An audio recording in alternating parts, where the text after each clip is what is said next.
Welcome to Whilton Mill in Northamptonshire for round 7 of this 8-round Easykart UK Championship in 2014. Just 2 rounds to go and everything still to play for in what is the most level of motorsport playing fields, with the exact same karts and engines tightly controlled to ensure even competition for all. Earlier we spoke to the Easykart importer Andy Cox to tell us a bit more about Easykart. Well, yeah, it's all in the name. Easykart's designed for somebody's, their first racing kart after corporate. Maybe they've done a bit of indoor, bit of outdoor corporate karts. These karts are fairly simplistic. Small adjustments you can make. The engines are pretty easy to use. So, not only for the driver, whoever the mechanic is, the dad or a friend, it's fairly easy to pick up. And tell us a little bit about the classes and the age groups so you can get involved. Yeah, so this kart over here on the end, we've got the 60cc, which is from 8 to 12-year-olds, does about 50 miles an hour. So it's still quite, quick. Limited changes on that category, so really it's for the kids to learn how to drive and get close racing. And then we've got the junior here, which is 100cc, and that's for 12 to 16-year-olds. Much faster kart, can do up to 75 miles an hour. Again, some changes that you can do, but still not that complicated, very reliable. And then obviously we've got the senior behind me, the 125 is quite a fast kart, 80 miles an hour top speed, cornering speed's a lot faster, quite a good braking system on it. But again, for the user, fairly simplistic, to use and exciting to drive. From the cadet to the junior, obviously there's a difference in the size of the chassis because of the age of the kids, but the junior and the senior chassis is the same chassis, but the back axle on the junior is 30mm, whereas on the senior it's 40mm, because obviously the drivers are heavier. So they do, the handling characteristics are a little bit different, but of course the size of the people driving them is different. Yeah, and the paddock today, it's full of kind of all sorts and nice and friendly atmosphere. Tell us, what level of technical support do you offer to those people? Well, what we're about is, in motor racing, and obviously the higher categories of karting is dominated by teams, and obviously that's why the costs are really going up. Easykart is about, a karting categories that, it's more or less fixed goalposts. The goalposts aren't going to be moved. So the emphasis is on the driver's actual talent. Not everybody can go racing cars. I didn't have the money to go racing cars. And so, we've got clients that have been with us now for 6 or 7 years. So even though it's an entry, to get started in the sport of karting, to be in the front of some of our grids, especially the seniors, is very, very competitive. Guys that have been in the sport for many years, obviously they like this. As you say, the paddock's very friendly. But for the new guys coming in from corporate, we do offer technical support. None of the drivers really have to carry any spare parts because we have an on-site shop, so your investment is kept low. You buy things as you need them. But the technical support, we give the setup. We run a very active Facebook for Easykart UK. We give the setup before the race, any tips on online videos for lines and things like that. So we try to cater, there's something for everybody. What you've got to remember is other karts can cost £6,000. An Easykart Senior is £2,800 plus VAT, add the fuel. The junior is £2,600 plus VAT, just add the fuel, and the cadet is £2,199 plus VAT, just add the fuel. It's half the cost. You've been in karting for a long time. What brought you to Easykart? Well, we sort of fancied a change from stuff we've done before. It's very friendly, very, very well run, and probably the main thing is you never sort of feel like you've been outspent. In things we've done before, people have started to spend a lot of money, put latest engine, latest chassis, latest tyres, and in this you really do always feel that the guy next to you is on exactly the same equipment, and if you drive well you'll get a good result. I've been in the championship for about 4 to 5 years, so I've been racing since I was quite young, and the championship's really good. I really enjoy it, and this is my last year, and then I'm moving up to Janetta Juniors. Everyone's on the same car, same chassis, engine. So like I say, it's just best set up and drive on the day, and also cost. Personally, I don't think you're going to get any better racing anywhere else in the UK than you do here. What's the main prize at the very end of the series? Well, every year in Italy, normally in one of the northern Italy tracks, we have the Easykart World Finals. So we have drivers from Venezuela, Russia, different parts of the world. This year it's in Jesolo, which is a very famous karting track near Venice. And the winner of each category wins a free drive in that in the World Finals. So that's really good. We obviously take other drivers as well, but that's the goal. The championship took a major decision recently to break away from the Motorsport Association and become a championship run as an independent series. We spoke to the championship organiser John Vigor about this decision and how it will affect the championship moving forward. We've had a very good 8 years with the MSA, but we feel that it's time now for us to move forward. We've got a lot of plans for the future. We're planning to introduce a brand new class, which will be an arrive and drive grid, which will join the Easykart Championship next year. Obviously my Club 100 series will be joining the Easykart Championship with it's almost a blend of a Club 100 kart and an Easykart as well. So we're using an IME engine fitted to the Club 100 kart. So that gives us, obviously, by breaking away from the MSA, we are able to do that, and I think that would be good for any drivers looking to experience an Easykart day, but on an arrive and drive basis. Obviously, we're going to make it a lot easier for people to come and join us and race. Those that want to race Easykart, obviously no licence is required. We will be, indeed, safety is paramount. We will be running our own in-house let's say ARCS test, but we're going to call them the Easykart assessment. So I'll still be assessing new drivers coming into the series on circuit. They will be doing a small written test as well, just to make sure that everything's right there. And obviously it's self-declaration when it comes to the medical. So obviously a lot of costs taken away there for the driver coming into the series. And the other thing as well, it's going to give us flexibility. We're going to be able to simplify the technical rules. We're going to be able to simplify the sporting rules as well to make it just easier and more understanding for the drivers. Tell us a little about the new championship, sort of what's involved and what's the format for how many rounds, etc. Well, next year we'll continue as we've been going. It's an 8-round championship, visiting 8 separate circuits around the country. They're all the top circuits. They're all happy to welcome us, even though we've decided to go the non-MSA route. And yeah, so it's 8 rounds. We'll also run our usual winter race as well, the Winter Cup, which normally takes place in November. Various exclusive test days as well will be scheduled for next year. And yeah, the format basically, this year we've been running the warm-up, going into a qualifying session, and then each driver gets a heat, a 10-minute heat, and then there is a pre-final and a final after that. And we'll probably look to run those as timed races for next season.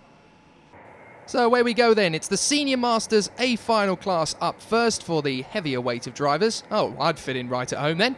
And it's a very competitive grid, this one. We start from the front row with Barnaby Pittingale and Joe Patterson in the 1, Brian Trott and Neil Fisher with Chris Bone and Roland Bredner on the first 3 rows. The E-Plate Carl Churchill starts off from P10, and it's a very competitive grid. Keep an eye on Matt Ogle in P15. He should be one to watch, as too will the number 3 Mark Lawrence, starting from the back of the grid, the 3 seed. So that should be a very interesting run through the field. And off to the first corner we go, straight away through Oblivion and into Crook. Might just see 189 Jack Bruce going through there. Oldest driver in the championship, his last ever race today. Hopefully it'll be a good one. Patterson tries to go around the outside into Christmas, and it's very close through the corner. Oh, that's Matt Ogle, spins around. Oh dear, well, he once upon a time was the motorsport engineer at Carlin with Jack Harvey. They won the F3 championship together in 2012. He's not going to win it today. In fact, he's got a long uphill struggle from there. Through Parker come the leaders and into Chapman. It's Barnaby Pittingale out in front with Patterson still swarming all over the back of him as they come through. Jack Bruce there holding a trail of karts, and look through already, number 3, Mark Lawrence has already stormed his way through about 4 or 5 karts. He's really making a meal of the rest of the field here. Oh, the warning flag coming out, that's for Moritz Mello, the 206. Now, I didn't see anything untoward, but obviously the stewards did, so they've given him a little bit of a reminder. Just take it a little bit easy, sunshine. Down Manuel's bank and into Christmas corner, and Patterson still streaking through, trying to make that move. Chris Bone in the mix there as well. 4th in the 2006 Super 1 British Championships, Open champion in the Rotax 177 in 2004. This man's got plenty of karting credentials, and he's still knocking on the door. I think he's in 5th position there, the number 8, still having a go. Yes, indeed. Through they go then, through Chapman, and down the back straight they will go off the top of this corner. Very, very close together. Still a nice little chase. Now, how many places has Mark Lawrence made up? He's made up another couple on this lap. But Joe Patterson, the man from Essex, the 2013 Masters Class champion, in the last 14 races, he has been on the podium in all but one of them. Absolutely exceptional talent. Oh, we got a problem. Off the circuit, that's the 210. That is Stephen Crutchley. Crutchley's out of it as Patterson makes the move at Christmas. Not going to get through there. On the left flick and down towards the next turn, Inkermans. And he nearly loses it on the outside of the corner through Ashby. And they use a lot of the runoff area on the outside. It looks to me as though the 195 is going to get a crack here at second place. Brian Trott, as these two battle for position. Trott has got an absolute window seat here for all of this. And he's going to look for an opportunity. Neil Fisher in the 120 around that little gaggle of carts as well, I believe. And Lawrence still charging his way through the field. He's just dispensed with Stig Elbeth, the 227. And Neil Fisher on the back of the top 3. He looks behind as Bone to see Roland Bredner, the number 6, right on his tail. And a great battle through the top 6. Up towards Christmas, this is Trott. He's going to make his move. Yes, indeed, into second place. 41 years of age, this man. 3 times Club 100 sprint champion. And that's why. Up to second place, past Patterson. And the number 1 has got to find an answer for this. Out of Ashby, down towards Parker. And this has actually given Barnaby Pittingale a bit of a break here out in front. He's got about 5 or 6 kart lengths, and that could be the difference between winning and coming second here. Fisher has now well and truly caught on to the battle for the top 3 as well. So up into 4th position and looking for a way past Patterson, but he's got to be careful because behind him Chris Bone is looking threatening as well. And he's made a little bit of a break. Lap 5. And Chris Bone now starting to look at a possible podium here. Really surging through. Great battles through the field, as you can see. Down Manuel's bank once again into Christmas. And Patterson has not given up on second place, has he? By Jiminy. He is going for it on the 195 of Brian Trott. Trying to make a move. He doesn't go for it in Ashby. You've got to time it right. You can't just go bang-ho for one particular corner. You've got to look at the entire spread of the lap. And these are the seniors. They have been there and done it all, so they know when to make the move and when to hang back. Now, 140 you just saw go through Howard Kamen, Guinness World Record holder for 24-hour karting. So this will be just a gentle walk in the park as far as he is concerned. I think it's an American racer that holds that record now, but next season Howard Kamen is going to go for the record again, so we wish him well on that one. He actually raised 30 grand for charity in the process as well. What an amazing chap, and that's one of the brilliant things about this championship. It breeds character and allows it to blossom. Now, what about this battle for second place? It is getting deadly for the drivers in the middle of it. Patterson in particular, and the 120 of Neil Fisher. They're in no man's land, sitting in the middle, desperately unable to make a mistake, but also unable to make a move. They've got to be absolutely perfect around this racetrack. And Roland Bredner in 6th position, he's got a good chance here. And in the number 4 in 7th place is Simon Mace, currently lying 3rd in the championship, working his graft up towards the back of the top 6 as they come through the boot, through the toe and through the heel and onto the start-finish straight once again and through to Oblivion and Crook once more. And this battle for second position is definitely worth keeping an eye on. And as they fight, have you noticed they're actually closing in on Pittingale again? He's not being allowed to run away with it, is the leader. He's got to work hard, and he knows it. He's got a bit of space, but it's not a country mile. Through he goes into Ashby, down the straight towards Parker, and the second place battle, I think they've decided they're not going to squabble amongst each other. They're going to push each other forward. They're going to give Pittingale a bit of a run for his money here. This is tactical racing, if you like. They're all opponents, they're all rivals, of course, but they can work together to get them further up the field. Howard Kamen in the 140, running in 9th position at the moment. He's having a battle of his own. As through the final corner once again and into Oblivion and Crook. Pittingale looking pretty stable at the moment. Now, who is that in 8th position? That's the 140. Kamen's got through. So Kamen is up to 8th position. Pittingale has pulled away again a little bit now. Trott, Patterson and Fisher still having this great dice for second position. Now it's getting to the stage in the race when drivers are going to start thinking about the move. They won't be making the move just yet, but they will be thinking about it. It's got to be timed right. It's a 20-lap race, of course, the Masters A final, so timing is everything. Just looking at that battle earlier on with Cayman, it was with Churchill he got through the E-plate, so Carl Churchill had to back down off that one. Oh, a little bit of a run wide there for the 195 of Trott. It's getting very close indeed. He's on a knife edge now, and this is exactly what Joe Patterson has been hoping for. He's looking for that mistake. He's wondering, where am I going to be able to make this opportunity stick? Very close indeed. Into Christmas corner. Through the right, through the left, and up towards Inkermans. Very tight corner, easy to get caught out on that one. And through to Ashby. Oh, Patterson, massive opposite lock, and he saves that one beautifully. That could easily have been an end of the race, let alone a loss of position. But he collects it together very nicely indeed, and that has actually tightened up the pack behind him. Fisher is being caught by Bone, and Bone is being caught by Bredner. There's Carl Churchill going through. Previously raced in Super 1 once upon a time, and now he's the E-plate holder in 2014 in the Easykart Masters. And he's definitely one to watch, although at the moment he's actually struggling to keep in touch with Howard Cayman. So obviously that endurance racing streak is paying dividends here at Whilton Mill. And how about this? The field for second position has actually spread out a little bit thanks to that mistake from Patterson. They've dropped back a little bit. Now the drivers at the lower end of this battle, this is not good. They need to be on the back of the pack here. It needs to be a long train like it was before, pushing towards Pittingale. They're kind of letting him have this one on a plate almost. There he is, and look at the gap. It's suddenly opened up again.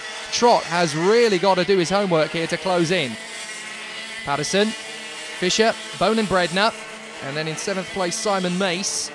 Cayman is still stretching out a bit of an advantage over Churchill in the E-plate, and that's the way it's looking in the top 10 at the moment. And that's Neil Fisher getting a warning flag. Well, that has got to be for exceeding limits, because he certainly hasn't made contact with anybody on the circuit.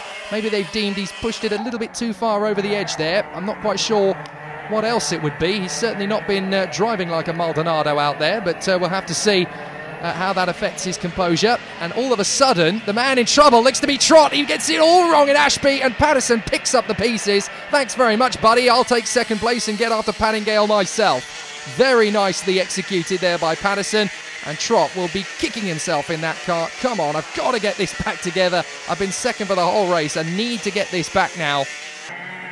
And, well, the psychological advantage that Patterson must have from that manoeuvre must be gargantuan, because he's absolutely romping away from him, 2 or 3 kart lengths ahead already. And it's going to be, well, it's going to be a blind man who bets against Patterson getting on the podium in this one. Down to Christmas corner, and Pittingale is still sliding. He's still feeding the pressure out in front. He knows that one error and this race is gone, so he is pushing himself here through Ashby and up to Parker. So Pittingale out in front. Let's talk you through the top 10 as they come through the static camera. Pittingale out in front. Patterson, there's Trott. Fisher still there in 4th place. Bredner's got past Bone into 5th position. Mace, Cayman, the E-plate of Churchill. Then 10th place is Rainbird, so good performance from him. 134 there is Peter Mills, and that's Lawrence. So Lawrence has worked his way up to 12th position. He's just got past Timothy Davis. So great work there from Lawrence. Up to 12th position. He's made up 14 places. Just saw a nice train of karts being led there by the 190 of Darren Smith. So he's leading a nice little battle in the midships as well. And still, this battle at the front continuing on unabated, but it looks as though Patterson has definitely got the upper hand here. Trott is working his hardest on the runoff at Ashby. It's easy to lose it even there, because you try and line it up and slam on the throttle at the right time, and the kart can easily snap away from you, so it takes a lot of composure and a lot of confidence in the car.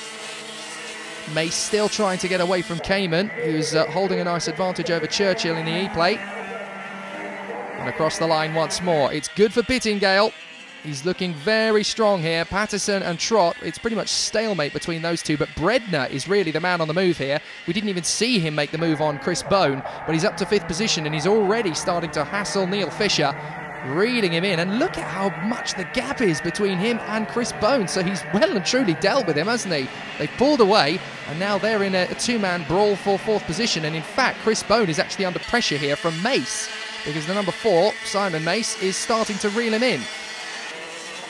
Pittingale up over the curbs very nicely on the exit of Chapman. Oh, that was not too nice for Neil Fisher, though. He almost spat it off into the grass there, and that is showing you just how much pressure he is under at the moment. But Patterson, wow, he's actually pulled away from Trott now. Look at that, 3 or 4 kart lengths between those two. So Fisher is the man feeling the pressure. And the man piling it on is Bredner. Look at how close Mace is now to the back of Chris Bone in the battle for 6th position. Let's look in the background. Here they come. And Mace is the man on a charge into Christmas corner. And he is really stepping up the game here. Top 6 could be a very, very high likelihood now. He's got to make it work, and Fisher is under pressure too. So, 2 men who are feeling the pinch at the moment. Neil Fisher in 4th place, under threat from Roland Bredner. And in 6th position, Chris Bone is under very big pressure from Mace. Cayman and Churchill still getting away. There's Jim Rainbird leading the picture, still in 10th position. 134 there, Peter Mills in 11th. So he's still holding it on from Mark Lawrence at the moment. Into the first corner, 5 to go here at Whilton Mill, and through Oblivion, through Crook, and through Fine Lady, as down towards Manuel's Bank they go once again, and still Mace is determined to find a crack in the armour there as he tries to make his move past Chris Bone for 6th position, and Howard Cayman in the 140 is getting closer all the time, so it might eventually become a 3-cart battle for the position if they're not careful. But Pittingale hanging on to the lead, Patterson in 2nd place. 3rd is Trott. Those 3 look pretty much safe in position. Still this battle rages for 4th between Fisher and Bredner. And Mace, he is swamping all over the back of Chris Bone, and that has allowed Howard Cayman to get close to him. On the E-plate, Carl Churchill is not too far away with 4 laps to go. This could be a really nice little battle for the end of the race. And still, looking around all over him, looking to see where Mace is, and Mace is piling on that pressure. And Jim Rainbird in the 217 is actually closing in on Carl Churchill in the E-plate now, so a nice little battle developing there for 9th position, sorry. And that's 2 separate battles then within the confines of the top 10. Look at the chasing pack. Now here we are on board. Oh, this is a slight problem for Mace. He's gone wide. So he's obviously made the move on Bone and then lost it again. Now you can see the vibrations on the nose of the kart. It is really playing havoc with our pictures. Unfortunately, we've not been able to use as much onboard footage as we were hoping to through the course of the race. But that's the reason why. So much vibration, and Mace has actually been given a warning flag. Now he didn't see the start. He's got past again, so we didn't actually see how he's managed to get that, but the stewards have obviously taken a dim view and decided, no, that is an illegal manoeuvre. So he's now been given a warning flag for that one. So Mace goes through. It's a little bit contentious, but he has gone through nonetheless. Now looking through the lower positions, still a nice little battle as Pittingale comes up to lap the 209. That's Andy Durham. Gives him no trouble at all, professional as ever, and he even gives him a nice wave. Thanks very much for not holding me up. Cheers, good work. Fisher still battling on, and here is that 3-kart battle for 6th position. Mace, Bone and Cayman. And Howard Cayman in the 140 looking very threatening at this stage. 2 to go. 1, 2 and 3 positions are pretty much safe and sound for the moment. All it's going to take is a little mistake here or there, but Pittingale has been flawless all day long. Look at that, 46.480 for the fastest lap. That is electric, and Pittingale finds no problem at all getting past Durham to lap him once more. And so through Ashby and up towards Parker, things are looking neat and tidy for Pittingale behind him in the battle for 4th place, and in that brawl for 6th position, there's no other word for it. It's anything but tidy. In fact, it's just getting started here, although Mace has now managed to get a little bit of a gap, but Howard Cayman still stepping up the tempo. Rainbird chasing down Churchill, and Lawrence is closing in on Peter Mills, but I don't think he's going to get past him into 11th place before the race is over. Last lap here, and it's looking done and dusted, although there might be one final surge for Roland Bredner to get onto the tail of Neil Fisher in 4th place and gain another position. All points count, of course, in the championship fight, and that little extra from Roland Bredner would definitely be a decent end to his day. But what about this man out in front? Barnaby Pittingale has walked it, absolutely marched to victory at Whilton Mill. It's a difficult point in the season. The pressure will be on them all, but not today. Pittingale has driven like a true professional, and he's marched to victory into the boot for the last time, through the toe and down towards the heel. This will be a victory he'll remember for many weeks to come. Thank you very much for the memories and the checkered flag for Barnaby Pittingale. Absolutely brilliant. He does the seal of approval across the start-finish line. Joe Patterson in 2nd place, Brian Trott in 3rd, Fisher and Bredner managing to finish that way in their battle. Simon Mace getting 6th from Chris Bone, with Cayman, Churchill and Rainbird rounding out the top 10. Got away, had a good start, battled with Joe for 2nd, but Barney was pulling away at the front. To be honest, it was just a damage limitation day for me. It was on a new engine at the start of the day, and I'd qualified mid-grid and then just made my way up all the way through the races to the final. So in the end, a third place I'm quite happy with. Well, congratulations, second in the race. Just give us your view of it. Yeah, we had a not too bad start. Like I say, I think there was a train of 6 of us for the first few laps. I did go for a move for the lead, but like I say, Barney closed the door. It kind of opened up the door for Brian to come past. Then we got nudged up the backside and kind of lost a bit of time. But by the time we got past Brian for second, Barney had too much of a lead, and it was a bit hard for me to gain back that time. But I think we did gain back enough. But laps run out and stuff like that. But like, happy with second and good points for the championship. Hopefully, don't know what, but near enough sealed it. But it's never over until we cross that line. I got a pretty good start, and then Joe had a bit of a lunge at the top of the hill. I kept the position, and that gave me a bit of a gap, and just managed to keep going. He got stuck in traffic, and been the only one really anywhere near having a race all day. So, were you surprised to be up the front, or were you just expecting to be there? I've been racing in the lightweights all year, so I haven't really run against these guys. So it's a bit of an unknown really. Done heavyweights a few years ago and won a championship, so I knew I'd be competitive, but didn't know I'd be winning. Superb win for Barnaby Pittingale, but in the championship, Joe Paterson has all but tied it up heading to the final round. Brian Trott still with an outside chance in second place, and Simon Mace is right on his tail from Carl Churchill in fourth place in the E-Plate, Stephen Crutchley, a man who didn't finish this race, and Roland Bredner in sixth position. Still all very competitive, and that three-way fight for second position in the championship might just be able to give Joe Paterson a headache at the season finale. Well, we're just getting started with the action here at Whilton Mill in the Easykart Championship of 2014. Next up, it's Easy Cadets.